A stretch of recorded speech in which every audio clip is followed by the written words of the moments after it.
This is one of the most important and terrifying documents published in our time. It is the case submitted by South Africa in the International Court of Justice, and it accuses Israel of genocide. Now, what is so chilling about this document is that it reads as though you are somehow reading a great crime from the past, as it seeks to explain how this monumental horror was made possible to a public which is astounded that such an atrocity could ever have been tolerated at the time. But this is happening now, right now, as I speak and as you listen. Now, this is an extremely important point to make. In genocides in the past, there is often a historical debate later on about how much people knew at the time, and therefore how complicit they were, and whether this mass slaughter could have been stopped sooner. It's therefore our responsibility to make sure everyone does know about the mass extermination of Palestinians currently taking place in Gaza, so there are no excuses, no places to hide, and so pressure can be brought on our governments to end their complicity. That's because Western governments continue to back and arm Israel, making them directly complicit and partly responsible for one of the great crimes of our age. And the Western media has largely sought to hide the reality of this horror from the public. You either have media outlets which act as overt cheerleaders for the Israeli military, or other outlets which frame this ongoing crime as Israel seeking to eliminate Hamas with a side debate, or whether its so-called response is proportionate, where we can all agree to disagree, that it's a subjective opinion one way or the other. But this isn't about proportionality at all. This document squarely accuses Israel of genocide, noting both intent and conduct. Now, I've read this 84-page document, and to be clear, South Africa is not messing around here. This is an extremely serious piece of work, which hugely able legal experts have clearly spent a massive amount of time and resources on. It is lawyerly, it is detailed, it is obsessively evidenced. Indeed, there are 574 footnotes scattered throughout. Now, you may think, like myself, that you may have been closely following Israel's war crimes since the atrocities committed against Israeli civilians during the attack by Hamas and other armed groups on the 7th of October last year.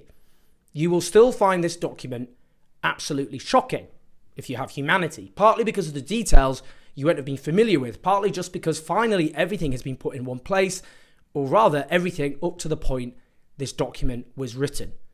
Every day brings new examples, both in terms of conduct, that is, genocidal acts against the Palestinian people, and in terms of intent, that is, statements by Israeli politicians, officials, journalists, and others endorsing genocidal sentiments.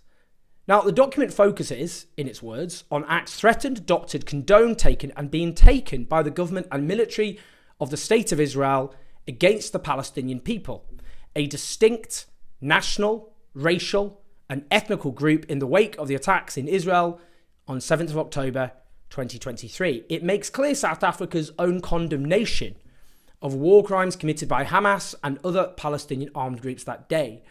A critical point it makes is this: no armed group, no armed attack on a state's territory, no matter how serious, even an attack involving atrocity crimes, can, however, provide any possible justification for or defense to breaches of the 1948 Convention on the Prevention and Punishment of the Crime of Genocide. This couldn't be more important to state. Even if, for example, we were to start the clock on October 7th and erase decades of mass ethnic cleansing by Israel, occupation, land theft, illegal colonization, apartheid, the mass slaughter of innocent civilians, Palestinians, including 240 alone this year in the West Bank before October 7th, even if we were to erase that context, which we must not do, there is never any justification for the crime of genocide, as the document puts it, whether as a matter of law or morality.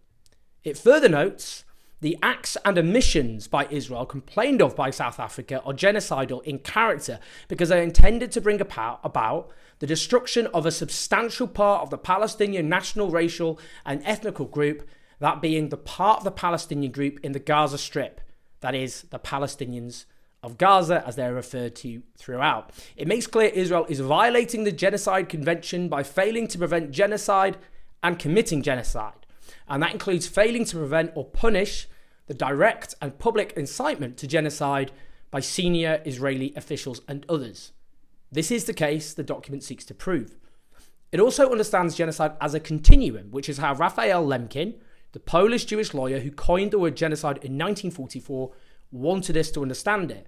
That means placing the current horror in a broader context of a 75-year-long apartheid, a 56-year-long belligerent occupation of Palestinian land, and a 16-year-old blockade of Gaza, bearing in mind that Gaza before this was legally understood to be under Israeli occupation because of Israel's total control over land, air, sea, of what got in and what got out, and all the crimes associated with all of those things. Now, it notes numerous warnings by UN officials and others for world leaders to take responsibility to prevent genocide, and that therefore South Africa and other signatories of the Genocide Convention have a responsibility to act.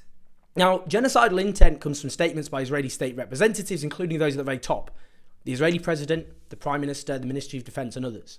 Intent is also referred from the nature and conduct of Israel's military operation in Gaza, as it puts it, from its murderous armed assault on Gaza to depriving the population of the necessities of life and humanitarian assistance, including failure to provide or ensure essential food, water, medicine, shelter, and other humanitarian assistance, to the destruction of the healthcare system. It notes how before this horror began, Gaza was already left vulnerable by Israel to humanitarian catastrophe because of the siege, describing it as the indefinite warehousing of an unwanted population of 2 million Palestinians, leading to de-development and de-industrialization, with a 40% unemployment rate, a 60% poverty rate, and 80% dependent on some form of international assistance, with the coastal aquifer, the sole source of natural drinking water, polluted and unfit for human consumption because of contamination by seawater and sewage, and a healthcare system that was already on its knees. It also notes numerous examples of the mass killing of Palestinians in previous onslaughts, including the mass killing and maiming of peaceful protesters. Now, in the here and now, the document discusses the key facts about Israel's military campaign against Gaza by land, air and sea, that by 29th of October alone, that's many weeks ago, 6,000 bombs per week had been dropped on a narrow strip of land approximately 365 square kilometres big, one of the most densely populated places on Earth, home to 2.3 million, nearly half of whom are children, making it one of the heaviest conventional bombing campaigns in the history of modern warfare. In just over 2 months, the attacks have caused more destruction than the razing of Syria's Aleppo between 2012 and 2016, a much longer time frame, Ukraine's Mariupol, or proportionately the Allied bombing of Germany in World War II, again over a much longer time frame. The destruction had left Gaza with a different colour and texture when looked at from space. It notes the huge death toll, which according to the NGO Euromed Human Rights Monitor, including those buried under the rubble who aren't included in the official death toll, that means now more than 30,000 Palestinians have been killed, mostly women and children. Now, paragraphs 43 to 100 of this document concern genocidal acts committed against the Palestinian people in Gaza. It notes the challenges in establishing the facts on the ground because of Israel's imposed telecommunications blackouts, for example, the restriction of access by fact-finding bodies and international media, and the mass slaughter of Palestinian journalists who've been killed at a rate significantly higher than in any conflict in the last 100 years, with an average of one journalist dying every day, representing more than 73% of the total number of journalists and media workers killed globally in 2023, bearing in mind that this horror began only in the last quarter of that year. Nowhere is safe. Palestinians are killed, it notes, in homes, places they sought shelter, in hospitals, in UN schools, in churches, in mosques, as they seek food and water for their families. They are killed if they fail to evacuate. And in the places that they fled, they are killed too, and while fleeing along what Israel declared as safe routes.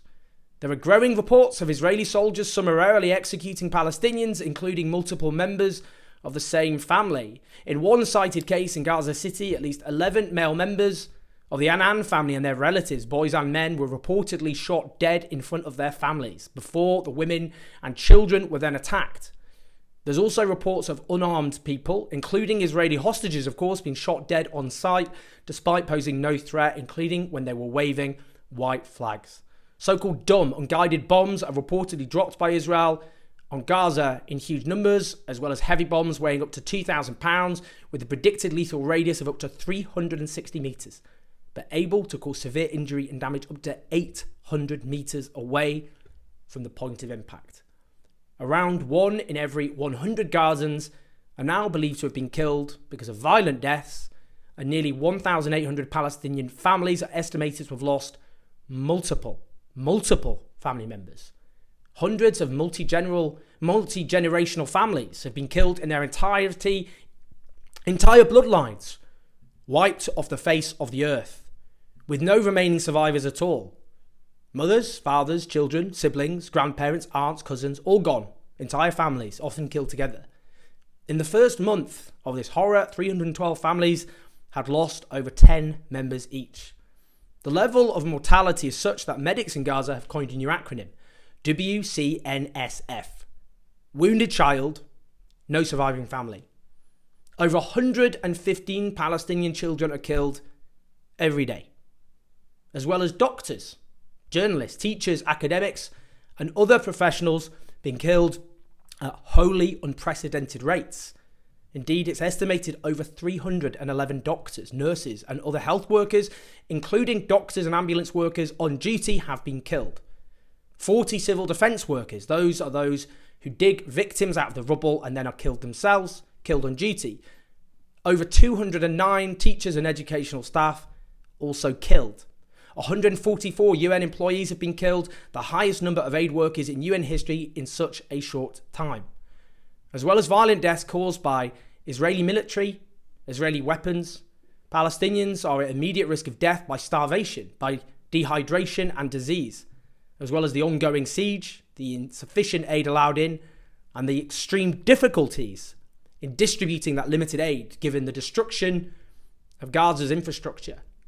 Over 55,000 Palestinians have been wounded, mostly women and mostly children, and that often means burns and amputations, with an estimated 1,000 children losing one or both legs.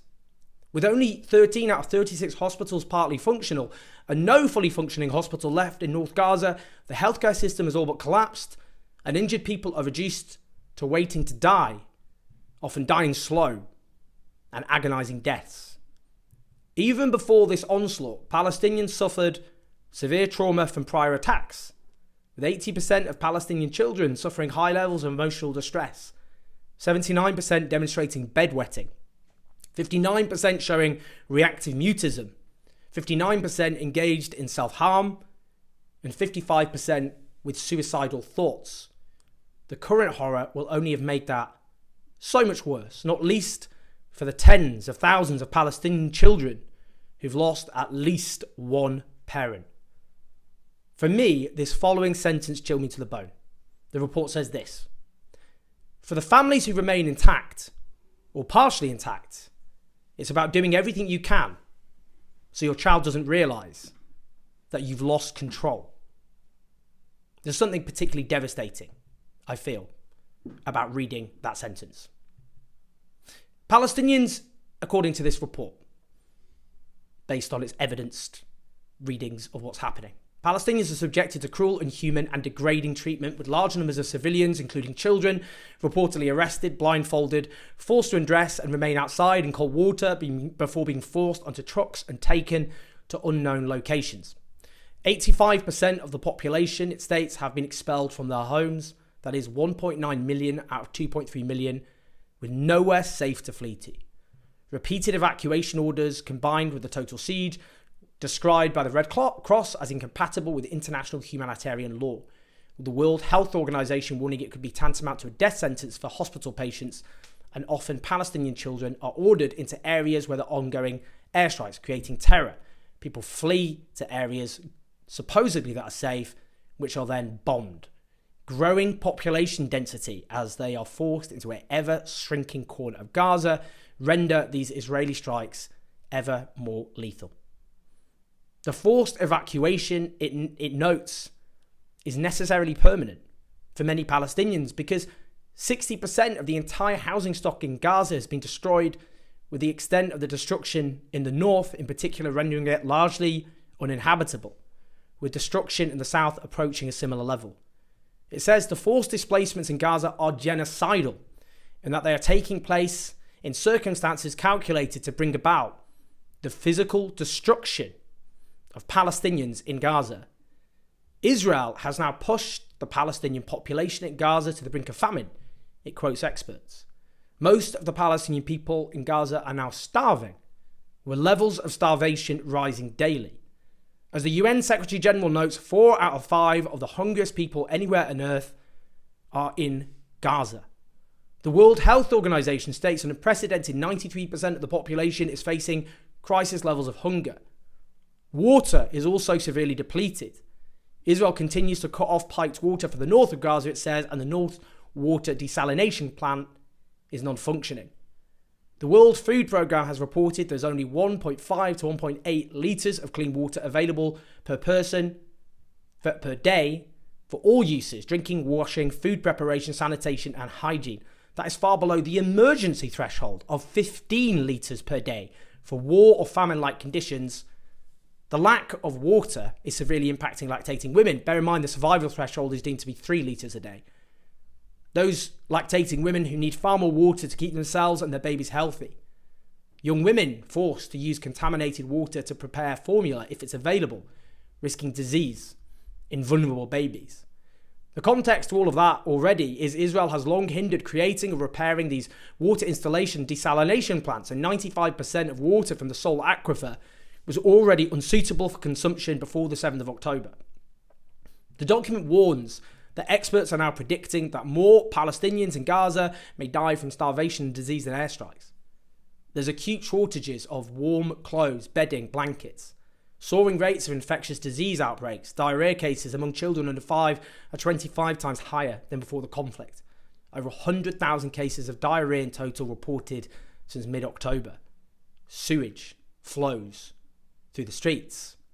But the document notes that almost above all else, the assault on Gaza has been an attack on the medical healthcare system, which is, it says, indispensable to the life and survival of the Palestinians of Gaza. By the 7th of October, the relevant UN Special Rapporteur declared the healthcare infrastructure in the Gaza Strip has been completely obliterated. Children's limbs amputated and cesarean sections are happening without anaesthesia or sterilised surgical tools. We did what we could. Remember us. These are the words of Dr. Mahmoud Abu Nujile, who has since been killed in a hospital strike.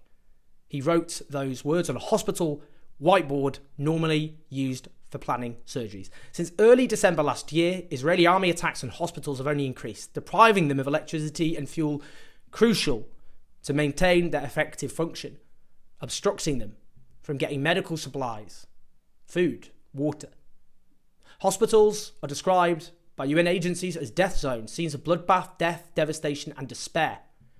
Some of Gaza's most experienced and skilled doctors have been killed, such as Dr. Hammam Allo, a kidney specialist at Al-Shifa Hospital, who said before he was killed in an Israeli strike on his home, "If I go, he will treat my patients. We're not animals. We have the right to receive proper healthcare. You think I went to medical school and for my postgraduate degrees for a total of 14 years, so I think only about my own life and not about my patients." The document also notes that the mass destruction of hospitals and the slaughter of doctors undermines any prospect of a future Palestinian healthcare system in Gaza. Hundreds of Palestinians have now been killed in violent attacks on those hospitals and healthcare centres.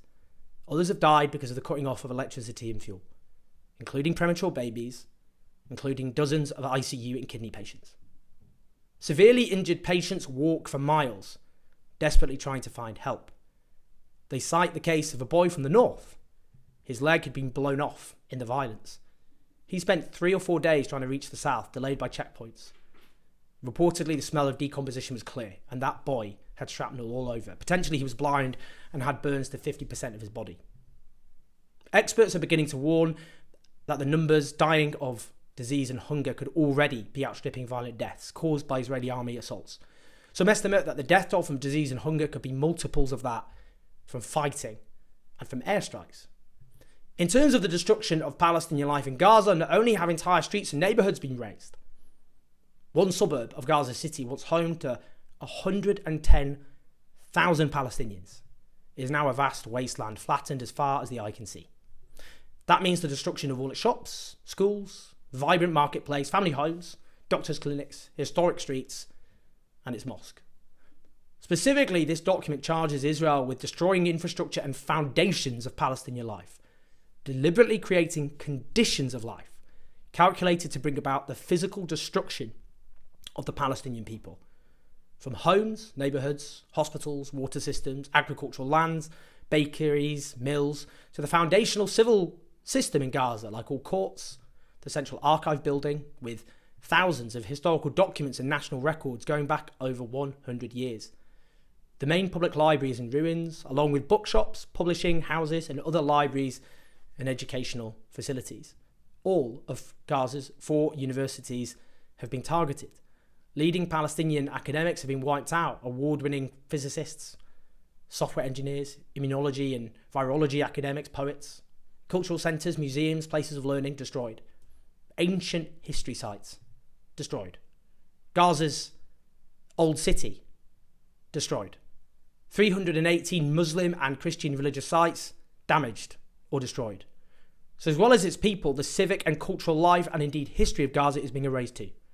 The document examines measures intended to prevent Palestinian births, noting 70% of those killed are women and children, and 2 mothers being killed, estimated, every hour in Gaza.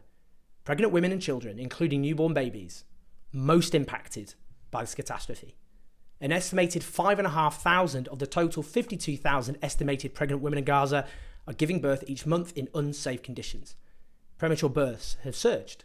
Serious conditions threatening the lives of pregnant women and their children have surged. The number of Palestinian babies dying avoidable deaths has surged. Most of the rest of the document concerns genocidal intent against the Palestinian people. As the document says, evidence of Israeli state officials' specific intent to commit and persist in committing genocidal acts or to fail to prevent them has been significant and overt since October 2023. Let's begin with Benjamin Netanyahu, of course, the Prime Minister. There are many examples given, but for example, 16th of October 2023, in a formal address to the Israeli Knesset, he describes the situation as a struggle between the children of light and the children of darkness, between humanity and the law of the jungle. That's a theme he has continually returned to. On the 28th of October 2023, as Israeli forces prepared their land invasion of Gaza, the Prime Minister Benjamin Netanyahu invoked the biblical story of the total destruction of Amalek by the Israelites, stating, "You must remember what Amalek has done to you," says our Holy Bible. And we do remember. He referred again to Amalek in a specific letter to soldiers and army officers. The passage in the Bible reads as follows: "Now go attack Amalek and prescribe all that belongs to him. Spare no one, but kill alike men and women, infants and sucklings, oxen and sheep, camels and asses." President Isaac Herzog of Israel made it clear that Israel did not distinguish between militants and civilians, declaring to foreign media in relation to Palestinian civilians in Gaza, over 1 million, remember, are children. It's an entire nation out there that's responsible. It's not true, this rhetoric about civilians not aware, not involved. It's absolutely not true, and we will fight until we break their backbone. The Defence Minister, Yoav Gallant, declared on 9th of October that Israel was imposing a complete siege in Gaza. No electricity, no food, no water, no fuel. Everything is closed. We are fighting human animals, and we are acting accordingly. He told troops on the Gaza border that he had released all the restraints. Gaza won't return to what it was before, he said. We will eliminate everything. He further added that he'd removed every restriction on Israeli forces. The Israeli Minister for National Security, Itamar Ben-Gvir, declared, "To be clear, when we say that Hamas should be destroyed, it also means those who celebrate, those who support, and those who hand out candy. They're all terrorists, and they should also be destroyed." On the 13th of October, the Israeli Minister of Energy and Infrastructure declared, "All the civilian population in Gaza is ordered to leave immediately. We will win. They will not receive a drop of water or a single battery until they leave the world." On 8th of October, the Israeli Minister of Finance, Bezalel Smotrich, declared in a meeting of the Israeli cabinet that we need to deal a blow that hasn't been seen in 50 years and take down Gaza. On the 1st of November, the Israeli Minister of Heritage, Amichel Eliyahu, posted, "The north of the Gaza Strip, more beautiful than ever. Everything is blown up and flattened. Simply a pleasure for the eyes," and argued against humanitarian aid, arguing we wouldn't hand the Nazis humanitarian aid, and there was no such thing, they added, as uninvolved civilians in Gaza. He also posited a nuclear attack on the Gaza Strip. On the 11th of November 2023, the Israeli Minister of Agriculture, Avi Dichter, recalled the Nakba of 1948, in which hundreds of thousands of Palestinians, over 80% of the Palestinian population of the new Israeli state at the time, was forced from or fled their homes, stating, "We are now actually rolling out the Gaza Nakba."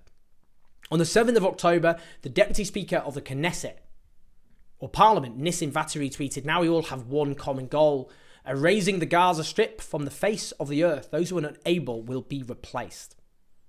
Then there's the Israeli army officials, like one major general who declared, "Hamas became ISIS and the citizens of Gaza are celebrating instead of being horrified. Human animals are dealt with accordingly. Israel has imposed a total blockade on Gaza, no electricity, no water, just damage. You wanted hell, you'll get hell."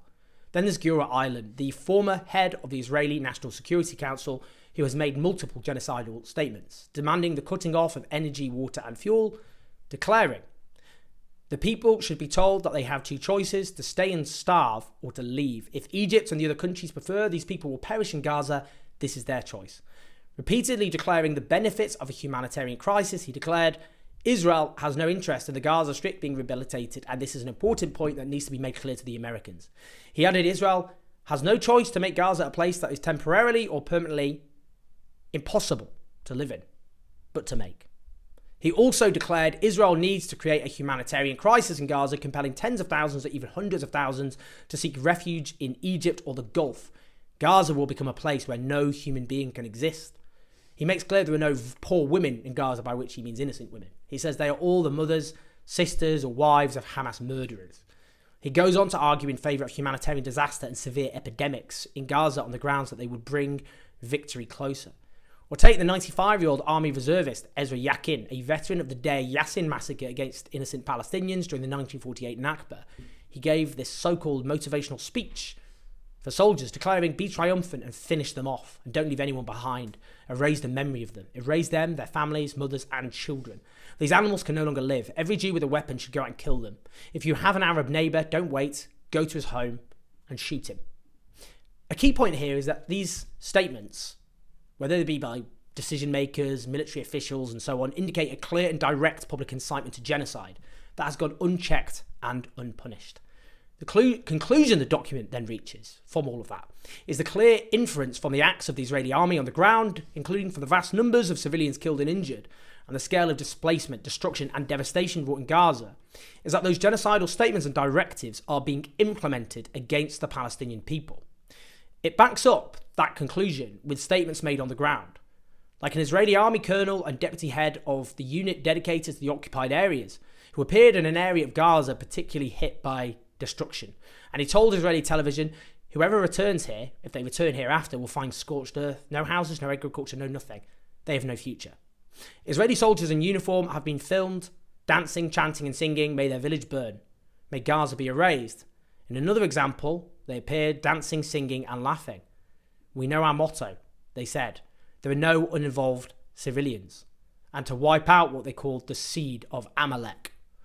The document then lists statements by various members of the Israeli Knesset, that is Parliament, calling for Gaza variously to be wiped out, flattened, erased, crushed on all its inhabitants. Parliamentarians have deplored anyone feeling sorry for those in Gaza, specifically asserting there are no uninvolved or innocents in Gaza, that the children of Gaza have brought this on themselves, that there should be one sentence for everyone there, death. Then there's the media, which continually broadcast genocidal messages without censure or sanction. That includes media reports calling for Gaza to be erased, turned into a slaughterhouse, that Hamas should not be eliminated, but rather Gaza should be razed. The repeated claim there are no innocents. There are 2.5 million terrorists. One local official reportedly calls for Gaza to be desolate and destroyed, and like the Auschwitz Museum, existing to demonstrate the madness of the people who live there. But what's even more disturbing is that this list is already out of date. Every day seems to bring ever-escalating examples of genocidal intent. Today alone, a Likud parliamentarian, Moshada, declared that everybody knows the right wing was right. Gazans should be exterminated. He said that on Channel 14, a commercial television station. Another Likud parliamentarian, Tali Gottlieb, called for deliberate starvation to be used as a weapon of war, adding, without hunger and thirst among the Gazan population, we will not be able to recruit collaborators. We will not be able to recruit intelligence. We will not be able to bribe people with food, drink, medicine. Now, in case you think she's just an extreme outlier, although having listened to all this, I doubt you do, one Israeli newspaper reports that the IDF is demanding the already meagre humanitarian aid entering Gaza should be reduced, even as the Israeli newspaper Haaretz said yesterday that a severe famine is spreading in Gaza. What we are seeing in real time, being played out before our eyes, if we choose to see, is the dynamic of genocide. It's not simply a case that the atrocities of 7th of October triggered a gruesome but understandable wave of fury and vengeance, which then subsides with time. The opposite is happening. In climate science, there is an apocalyptic scenario of unstoppable climate change. It's called hothouse Earth, in which feedback loops trigger ever-escalating temperature increases which spiral out of control. Well, Israeli society has become a genocidal hothouse. It is radicalizing. It's trapped in a positive feedback loop of genocidal feeling. All these statements of intent are further whipping up Israeli society and the Israeli elite. They're normalizing genocidal sentiment, giving others the courage to speak out and speak in similar ways. As such, Israeli society is in the grip of genocidal mania. This risks developing an unstoppable momentum, when even if an Israeli government, for whatever reason, decided to take its foot off the pedal and scale back on genocidal activity, an enraged Israeli public would overthrow it and install a new government recommitting to genocidal action. Now, there are incredibly courageous Israeli peace activists, and hope for the future must rest with them. As for now, they're incredibly isolated. One poll finds 57.6% of Israeli Jews think not enough firepower is being used in Gaza. What would more firepower even mean in practice? It would simply mean mass extermination. So this is why South Africa's case is so important. A ruling by the court could take years, but we don't have years. So South Africa has asked for something else as well. For the court to order, in the meantime, for Israel to cease its operations in Gaza, desist from the forced displacement of Palestinians, and allow Gazans to get access to humanitarian aid. That would mean foreign states who then facilitate Israel's current action would find themselves criminally liable. We need external action, and we need it desperately. I've said this many times during this horror, but I'll say it again. You may have looked at great horrors and atrocities in the past when a clear evil was being committed, when a mass slaughter of civilians was being unleashed, and you may have asked yourself, how was it possible? How did many people, so many people, who weren't sociopathic, because the vast majority in any society are not sociopaths, become overwhelmed with bloodlust, become complicit in mass murder, often emotionally invested in killing vast numbers of their fellow human beings? Well, now you know. Now you know. Time is running out. In my next video, I'll unpack this document with the esteemed lawyer, Daniel Machova. But in the meantime, we have to spread awareness, make sure that the gravity of this crime is understood. So please share this video. I will include a link to South Africa's document in the title, and we should commend South Africa, of course, a previous victim of the grave crime of apartheid, for what it's doing to stop this current horror. As ever, please like, subscribe, you can keep the show on the road, and patreon.com/OwenJones84, and we will speak shortly.